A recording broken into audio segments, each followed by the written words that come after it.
وہ اللہ جو ہم سب کا رازق ہے، ہم سب کا مالک ہے، ہم سب کا مربی ہے۔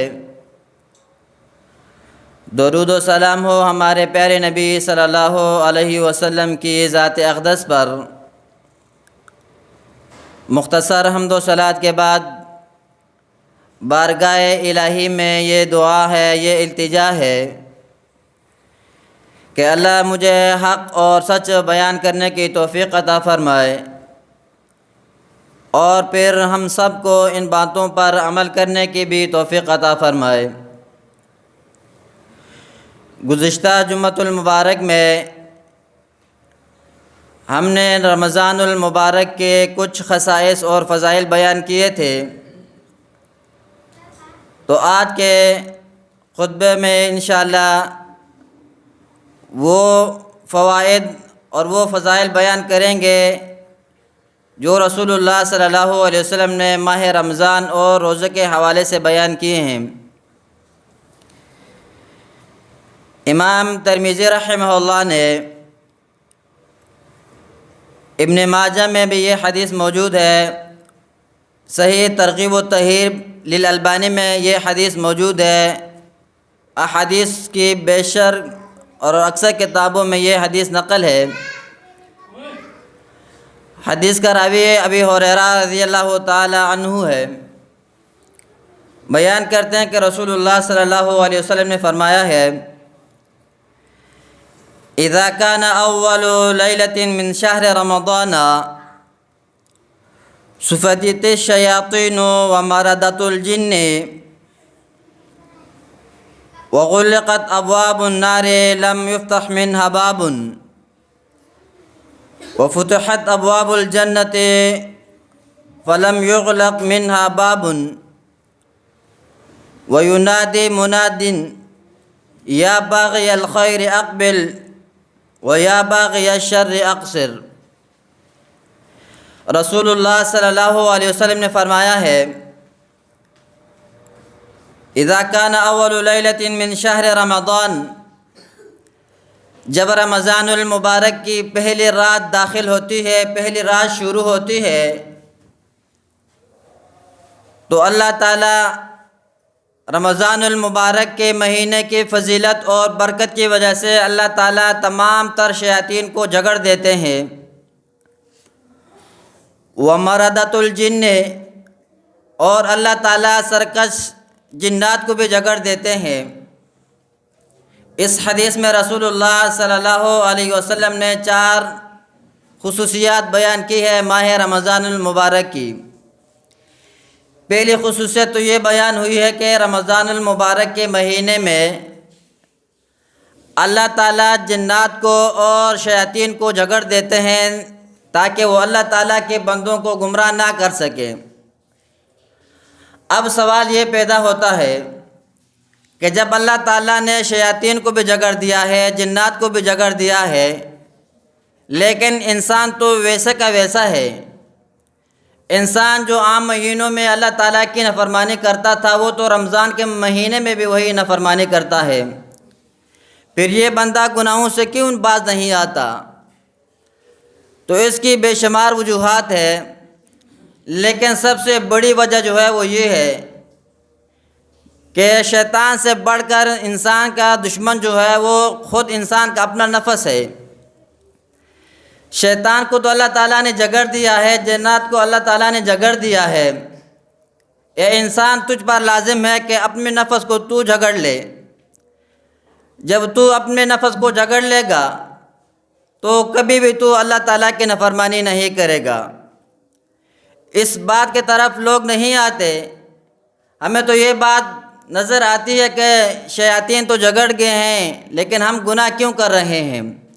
خود کو قصوروار نہیں ٹھہراتے، شریعت کو قصوروار ٹھہراتے ہیں۔ دوسری فضیلت ماہ رمضان المبارک کی رسول اللہ صلی اللہ علیہ وسلم نے یہ بیان کی ہے، وَغُلِّقَتْ أَبْوَابُ النَّارِ، جب رمضان المبارک کا مہینہ داخل ہوتا ہے، اللہ تعالیٰ جہنم کے سارے دروازوں کو بند کر دیتے ہیں۔ فَلَمْ يُفْتَحْ مِنْهَا بَابٌ، ان میں سے ایک بھی دروازہ کھلا نہیں رہتا، اللہ جہنم کے سارے دروازوں کو بند کر دیتے ہیں۔ وفتحت ابواب الجنت، اور ماہ رمضان المبارک کے مہینے کی فضیلت یہ ہے، رمضان المبارک کی فضیلت یہ ہے کہ اللہ تعالیٰ رمضان کے مہینے میں جنت کے سارے دروازوں کو کھول دیتے ہیں۔ وَلَمْ يُغْلَقْ مِنْهَا بَابٌ، جنت کے دروازوں میں ایک بھی دروازہ بند نہیں رہتا، سارے دروازوں کو اللہ تعالیٰ کھول دیتے ہیں۔ چوتھی فضیلت ماہ رمضان المبارک کی رسول اللہ صلی اللہ علیہ وسلم نے یہ بیان کی ہے، وَيُنَادِي مُنَادٍ يَا بَاغِيَ الْخَيْرِ أَقْبِلْ، اللہ تعالیٰ ہر روز رمضان المبارک کی راتوں میں، رمضان المبارک کے دنوں میں ہر روز اللہ تعالیٰ فرشتوں کی یہ ڈیوٹی لگا دیتے ہیں۔ وہ یہ اعلان کرتے ہیں، وہ یہ لوگوں کو پکارتے ہیں، یا باغی الخیر، اے خیر کو شوق سے کرنے والے، اے خیر کے کاموں کو پسند کرنے والے، اقبل، ان کاموں میں آگے بڑھ جاؤ، مزید خیر کے کام کرو۔ وَيَا بَاغِيَ الشَّرِّ اقصر، اور اے وہ لوگوں جو اللہ تعالیٰ کی نافرمانی کرتے ہو، وہ لوگ جو گناہ کو بڑے شوق اور ذوق سے کرتے ہو، اقصر، اب رک جاؤ، رمضان المبارک کا مہینہ ہے۔ میرے بھائیوں، یہ چار فضیلت جو میں نے بیان کی ہے، یہ فضیلتیں اللہ تعالیٰ نے عام مہینوں کو نہیں عطا فرمائی، یہ صرف اور صرف رمضان المبارک کے مہینے کو اللہ تعالیٰ نے یہ اعزاز بخشا ہے۔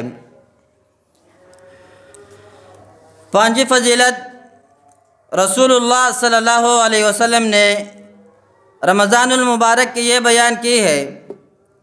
ابی ہریرہ رضی اللہ تعالیٰ عنہ حدیث کے راوی ہیں، اور اس حدیث کو امام بخاری رحمہ اللہ نے اپنی کتاب صحیح البخاری میں نقل کیا ہے۔ حدیث کا نمبر ہے 1904۔ رسول اللہ صلی اللہ علیہ وسلم نے فرمایا ہے، وَالصِّيَامُ جُنَّةٌ وَإِذَا كَانَ يَوْمَ صَوْمِ أَحَدِكُمْ فَلَا يَرْفُثْ وَلَا يَخْطِبْ فَإِنْ صَبَّهُ أَحَدٌ أَوْ قَاتَلَهُ فَلْيَقُلْ إِنِّي صَائِمٌ۔ رسول اللہ صلی اللہ علیہ وسلم نے فرمایا ہے، وَالصِّيَامُ جُنَّةٌ، او کائنات کے لوگوں، اور روزہ جو ہے یہ ایک ڈھال ہے۔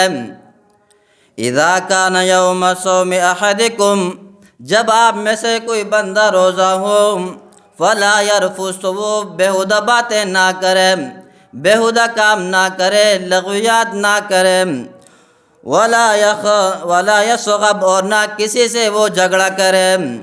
فإن صبہ احد، اگر روزہ دار کو کوئی بندہ گالم گلوچ کرے، کوئی بندہ گالیاں نکالے، او قاتلہ، یا اس سے جھگڑنے کی کوشش کرے، تو روزہ دار کو رسول اللہ صلی اللہ علیہ وسلم نے مشورہ دیا ہے، رسول اللہ صلی اللہ علیہ وسلم نے روزہ دار کو سبق سکھایا ہے کہ آپ نے جواب میں گالیاں نہیں بکنی، آپ نے اس سے لڑنا نہیں ہے، آپ نے یہ کہنا ہے کہ انی صائم، میں تو روزے کی حالت میں ہوں، میرا روزہ ہے، لہٰذا مجھے تنگ نہ کرو۔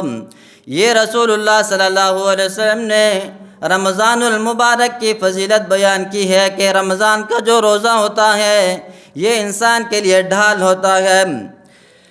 چھٹی فضیلت، رسول اللہ صلی اللہ علیہ وسلم نے رمضان المبارک کی یہ بیان کی ہے، الصیام جنۃ من النار کجنۃ احدکم من القتال۔ او کائنات کے لوگوں، او روزہ خورو، یہ بات جان لو، رمضان المبارک کے روزوں کی یہ فضیلت ہے کہ رمضان المبارک کے روزے تمہیں جہنم کی آگ سے بچائیں گے۔ رمضان المبارک کا جو روزہ ہے یہ تو جہنم سے بچنے کے لیے ایک ڈھال ہے، جنت احدکم من القتال، جس طرح تم جنگ میں ڈھال استعمال کرتے ہو دشمن کے وار سے بچنے کے لیے، تو روزہ بھی تمہیں جہنم کی آگ سے بچائے گا۔ ان دونوں احادیث سے میرے بھائیوں یہ بات ثابت ہوئی کہ روزے کے ذریعے سے انسان گناہ سے بھی بچ سکتا ہے، اور روزے کے ذریعے سے انسان جہنم کی آگ سے بھی بچ سکتا ہے۔ بہت بڑی فضیلت رسول اللہ صلی اللہ علیہ وسلم نے بیان کی ہے، ہماری کوشش یہی ہوتی ہے کہ ہم گناہ سے بچ جائیں اور جہنم کی آگ سے بچ جائیں۔ تو رسول اللہ صلی اللہ علیہ وسلم نے فرمایا ہے کہ جو بندہ روزہ رکھے گا اللہ تعالیٰ اس کو گناہ سے بھی بچائے گا اور جہنم کی آگ سے بھی بچائے گا۔ ساتویں فضیلت رسول اللہ صلی اللہ علیہ وسلم نے یہ بیان کی ہے، روزے کی اور رمضان المبارک کی کیا فضیلت ہے۔ اس حدیث کو امام بخاری رحمہ اللہ نے اور امام مسلم رحمہ اللہ نے نقل فرمایا ہے۔ بخاری میں یہ روایت موجود ہے، حدیث کا نمبر ہے 1896 اور مسلم میں اس حدیث کا نمبر ہے 1152۔ سہل بن سعد رضی اللہ تعالیٰ عنہ بیان کرتے ہیں، رسول اللہ صلی اللہ علیہ وسلم نے فرمایا ہے، ان فی الجنت بابا یقال له الریان لا يدخل منه الصائمون یوم القیامت لا يدخل منه احد غیرهم این الصائمون فیقومون لا يدخل منه احد غیرهم فاذا دخلوا اغلق فلم يدخل منه احدا۔ رسول اللہ صلی اللہ علیہ وسلم نے فرمایا ہے، ان فی الجنت بابا، او کائنات کے لوگوں، جنت میں ایک دروازہ ہے، اس دروازے کا نام رب العالمین الریان رکھا ہے۔ یدخل منہ الصائمون یوم القیامت، باب الریان سے کل قیامت کے دن وہی لوگ داخل ہوں گے جنہوں نے دنیا میں روزے رکھے ہوں گے۔ روزے دار کل قیامت کے دن باب الریان سے داخل ہوں گے۔ لا يدخل منہ احد غیرہم، روزہ دار کے علاوہ کسی کو یہ اجازت نہیں ہے کہ وہ باب الریان سے داخل ہو جائے، جنت میں چلا جائے۔ این الصائمون فیقومون لا يدخل منہم احد غیرہم، پکارا جائے گا کہ کہاں ہیں وہ لوگ جنہوں نے دنیا میں رہ کر اللہ تعالیٰ کے حکم کے مطابق انہوں نے روزہ رکھا تھا، کہاں ہیں وہ لوگ جنہوں نے دنیا میں رہتے ہوئے اپنے خواہشات کو ترک کر دیا تھے اور اپنے کھانا پینا، اپنی ہر طرح کی من مرضی کو چھوڑ دیا تھا اللہ تعالیٰ کی رضا کے خاطر اور اللہ کے حکم کی خاطر، کہاں ہیں وہ لوگ؟ فیقومون، تو سارے کے سارے روزہ دار کھڑے ہو جائیں گے، لا يدخل منہ احد غیرہم، تو سارے روزہ دار باب الریان سے جنت میں داخل ہو جائیں گے اور ان کے علاوہ کسی کو یہ اجازت نہیں ہوگی۔ فَإِذَا دَخَلُوا اُغْلِقَ فَلَمْ يَدْخُلُ مِنْهُ أَحَدٌ، جب سارے روزہ دار باب الریان سے جنت میں داخل ہو جائیں گے تو اللہ تعالیٰ باب الریان کو بند کر دیں گے۔ میرے بھائیوں، اس حدیث میں رسول اللہ صلی اللہ علیہ وسلم نے 3 بار فرمایا ہے کہ روزہ داروں کے علاوہ کسی کو اجازت نہیں کہ وہ باب الریان سے داخل ہو جائے۔ 3 بار رسول اللہ صلی اللہ علیہ وسلم نے یہی بات کہی ہے کہ روزہ داروں کے علاوہ باب الریان سے کوئی بندہ داخل نہیں ہو سکتا۔ تو یہ روزوں کی فضیلت ہے کہ کل قیامت کے دن روزہ داروں کو ہی پکارا جائے گا باب الریان سے، تو یہ روزوں کی بہت بڑی فضیلت ہے۔ 8ویں فضیلت رسول اللہ صلی اللہ علیہ وسلم نے روزوں کے یہ بیان کی ہے۔ رسول اللہ صلی اللہ علیہ وسلم فرماتے ہیں، والذی نفس محمد بیدہ لحلوف فم الصائم یطیب عند اللہ من ریح المسک۔ اور اس حدیث کو امام بخاری رحمہ اللہ نے اپنی کتاب صحیح البخاری میں نقل کیا ہے۔ حدیث کا نمبر ہے 1904۔ رسول اللہ صلی اللہ علیہ وسلم نے فرمایا ہے، اللہ کی قسم ہے، مجھے اس ذات کی قسم ہے جس کے ہاتھ میں محمد صلی اللہ علیہ وسلم کی جان ہے۔ کس چیز کے بارے میں رسول اللہ صلی اللہ علیہ وسلم نے قسم کھائی ہے؟ کس بات کے بارے میں رسول اللہ صلی اللہ علیہ وسلم لوگوں کو تاکید کر رہے ہیں؟ فرمایا، لخلوف فم الصائم اطیب عند اللہ من ریح المسک۔ وہ بندہ جو اللہ کی رضا کی خاطر روزہ رکھتا ہے تو اس کے منہ میں سے جو بدبو نکلتی ہے، یہ بدبو اللہ تعالیٰ کو بہت زیادہ پسند ہے۔ یا رسول اللہ صلی اللہ علیہ وسلم، یہ بدبو اللہ کو کتنی پسند ہے؟ رسول اللہ صلی اللہ علیہ وسلم نے فرمایا ہے، اطیب عند اللہ من ریح المسک۔ اس بو کی اور اس اسمیل کی اللہ کے ہاں بڑی قدر و قیمت ہے۔ کستوری کی خوشبو سے اللہ تعالیٰ کو زیادہ محبوب ہے تو وہ روزہ دار کے منہ میں سے جو بدبو محسوس ہوتی ہے وہ ہے۔ ایک بات یاد رکھو کہ ہر روزہ دار کے منہ سے جو نکلنے والی بدبو ہے وہ اللہ تعالیٰ کو پسند نہیں ہے۔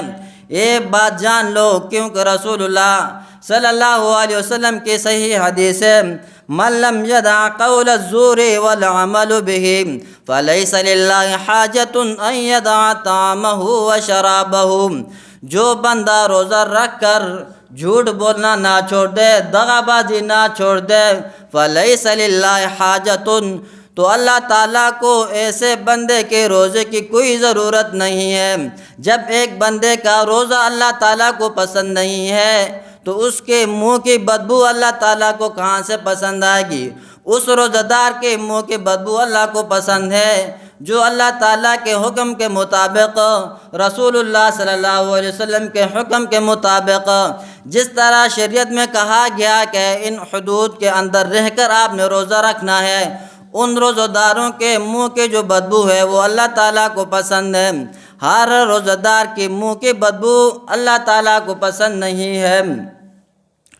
نامی فضیلت رسول اللہ صلی اللہ علیہ وسلم نے ماہ رمضان المبارک کی یہ بیان کی ہے، بلکہ رسول اللہ صلی اللہ علیہ وسلم نے 3 قسم کے لوگوں کے لیے بشارت سنائی ہے اور ان کے لیے فضیلت بیان کی ہے۔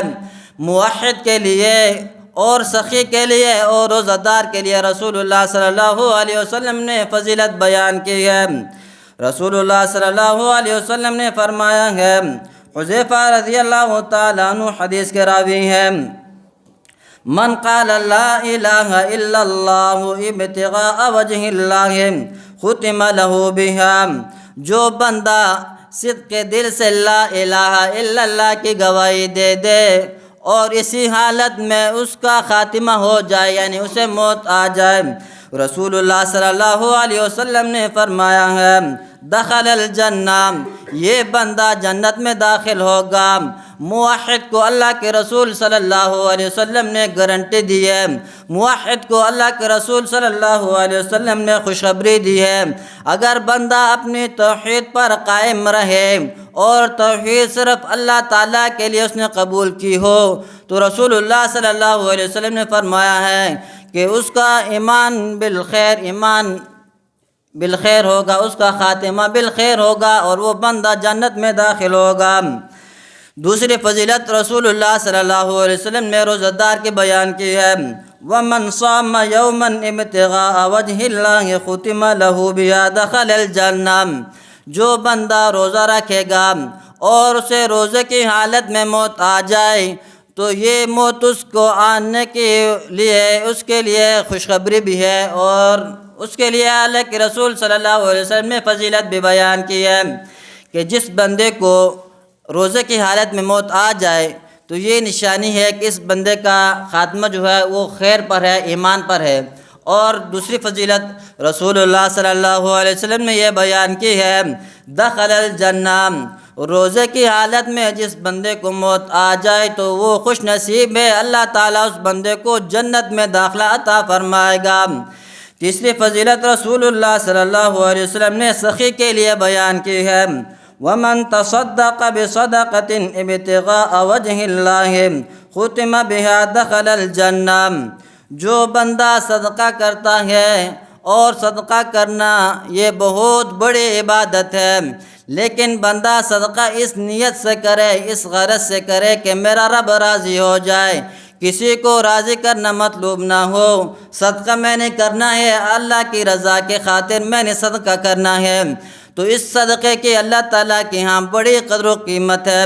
رسول اللہ صلی اللہ علیہ وسلم نے گارنٹی دی ہے کہ سخی اگر اللہ تعالیٰ کی رضا کے خاطر صدقہ کرے گا، جو بندہ اللہ کی رضا کے خاطر صدقہ کرے گا تو اللہ تعالیٰ اس کا خاتمہ بالخیر کرے گا اور اللہ تعالیٰ اس بندے کو جنت میں داخلہ عطا فرمائے گا۔ میرے بھائیو، صدقہ بہت بڑی عبادت ہے، ہم بھی صدقہ کرتے ہیں۔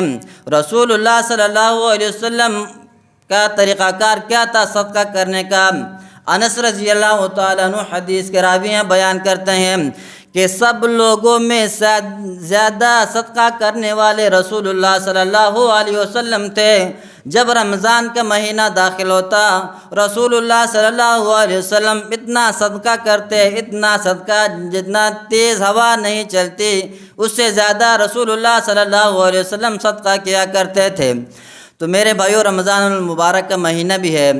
الحمدللہ ہم سب نے توحید کا کلمہ پڑھا ہے، ہم سب نے لا الہ الا اللہ کا اقرار کیا ہے، ہم سب نے روزہ رکھا ہے اور ہم بھی صدقہ کرتے ہیں۔ تو رمضان المبارک کی فضیلت کو سمیٹتے ہوئے آپ نے صدقہ کرنا ہے، لیکن دو باتوں کا آپ نے خیال رکھنا ہے۔ پہلی بات یہ ہے کہ آپ نے جب کوئی چیز اللہ کے راہ میں خرچ کرنی ہو تو ردی چیز آپ نے اللہ کے راہ میں خرچ نہیں کرنی، بہترین چیز، اچھی چیز اللہ کے راہ میں آپ نے خرچ کرنی ہے۔ اللہ تعالیٰ نے قرآن کریم میں فرمایا ہے لن تنالوا البر حتى تنفقوا مما تحبون، لوگوں اس وقت تک تم نیکی کی حقیقت کو نہیں پہنچ سکتے جب تک تم اپنی محبوب چیز کو اللہ تعالیٰ کے راہ میں صدقہ نہ کرو۔ ہم تو اللہ کے راہ میں وہ چیز خرچ کرتے ہیں جس چیز کو ہم اپنے لیے نہیں استعمال کرتے، اس چیز کو ہم ردی سمجھتے ہیں، چلو اس چیز کو اللہ کے راہ میں خرچ کر دیتے ہیں۔ دوسری بات یہ ہے کہ صدقہ آپ نے کرنا ہے، لیکن اس بات کا آپ نے دھیان رکھنا ہے کہ آپ نے صدقے کو جتانا نہیں ہے۔ قرآن کریم کا حکم ہے یا ایھا الذین آمنوا لا تبطلوا صدقاتکم بالمن والعذاب، اے ایمان والو اپنے صدقات و خیرات کو احسان جتلا کر ضائع و برباد نہ کرو، اپنے صدقات کو تکلیف پہنچا کر ضائع و برباد نہ کرو۔ مومن کی صفت یہ ہے کہ وہ صرف اور صرف اللہ کی رضا کے خاطر صدقہ کرے گا، نہ اسے شہرت سے کوئی غرض ہے اور نہ اسے لوگوں کی شکر گزاری سے کوئی غرض ہے۔ مومن صدقہ کرے گا صرف اور صرف اللہ کی رضا کو سامنے رکھتے ہوئے کہ میرا رب مجھ سے راضی ہو جائے، میں مشہور ہوں یا نہ ہوں، لوگ مجھ سے راضی ہوں یا نہ ہوں، لیکن میرا رب مجھ سے راضی ہو جائے۔ تو ایسے سخی کے بارے میں رسول اللہ صلی اللہ علیہ وسلم نے فرمایا ہے کہ یہ سخی کل قیامت کے دن جنت میں داخل ہوگا۔ 10ویں فضیلت رسول اللہ صلی اللہ علیہ وسلم نے رمضان المبارک کی یہ بیان کی ہے۔ عبداللہ بن عباس رضی اللہ تعالیٰ عنہ حدیث کے راوی ہیں، بیان کرتے ہیں کہ رسول اللہ صلی اللہ علیہ وسلم انصار میں سے ایک عورت سے ملے اور اس سے سوال پوچھا کہ اے بی بی آپ نے حج کیوں نہیں کیا اس بار؟